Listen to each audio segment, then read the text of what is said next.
ನಗುತ್ತಾ ನಗುತ್ತಾ ಬಾಳು ನೀನು 100 ವರ್ಷ ಎಂದು ಹೀಗೆ ಇರಲಿ ಹರುಷ ಹರುಷ ಬಾಳಿನ ದೇ ಕೂಡ ಈ ಹುಟ್ಟುಹಬ್ಬ ಟೈಮಲ್ಲಿ ರಿಸ್ಟ್ರಿಕ್ಷನ್ಸ್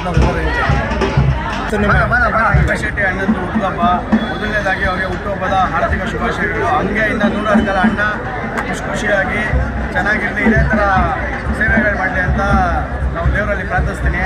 ಅಣ್ಣ ಹುಟ್ಟುಹಬ್ಬನ ವಿಜೃಂಭಣೆಯನ್ನು ಮಾಡ್ಕೊಂಡಿಲ್ಲ. ಏನಂದ್ರೆ ಕ್ಯಾನ್ಸರ್ ಪೇಷೆಂಟ್ಗಳಿಗೆಲ್ಲ ಅವರೇನೋ ಒಂದು ತಿರುಗಾಣಿಗೆ ಸಹಾಯಗಳನ್ನ ಮಾಡಿದ್ದಾರೆ, ಮತ್ತು ವೀಲ್ ಚೇರ್ಗಳ ವಿತರಣೆ ಮಾಡಿದ್ದಾರೆ. ಅದು ತುಂಬ ಖುಷಿ ಆಯಿತು.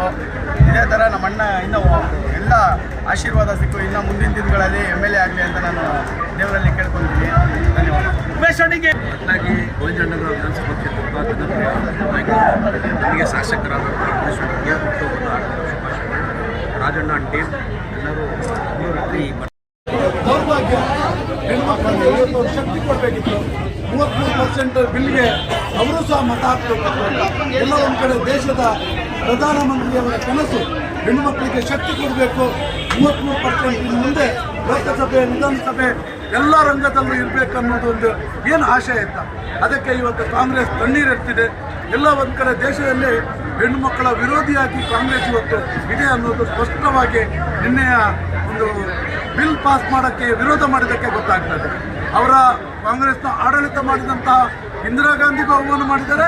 ಇವತ್ತು ಅವರ ಏನವರಿಗೆ ಇವತ್ತು ಹೈಕಮಾಂಡ್ ಅಂತ ಇದೆಯಾ, ಸೋನಿಯಾ ಗಾಂಧಿ ಇರ್ಬೋದು, ಪ್ರಿಯಾಂಕಾ ಗಾಂಧಿ ಇರ್ಬೋದು, ಒಬ್ಬರು ಹೆಣ್ಣು ಮಕ್ಕಳಿಗೆ ಇವತ್ತು ಕಾಂಗ್ರೆಸ್ ಪಕ್ಷ ಆಡಳಿತದಲ್ಲಿ ಇವತ್ತು ಅವಮಾನ ಮಾಡಿದೆ. ಹೆಣ್ಮಕ್ಳ ಬಗ್ಗೆ ವಿರೋಧಿ ಧೋರಣೆಯನ್ನು ಮಾಡಿದ್ದಾರೆ.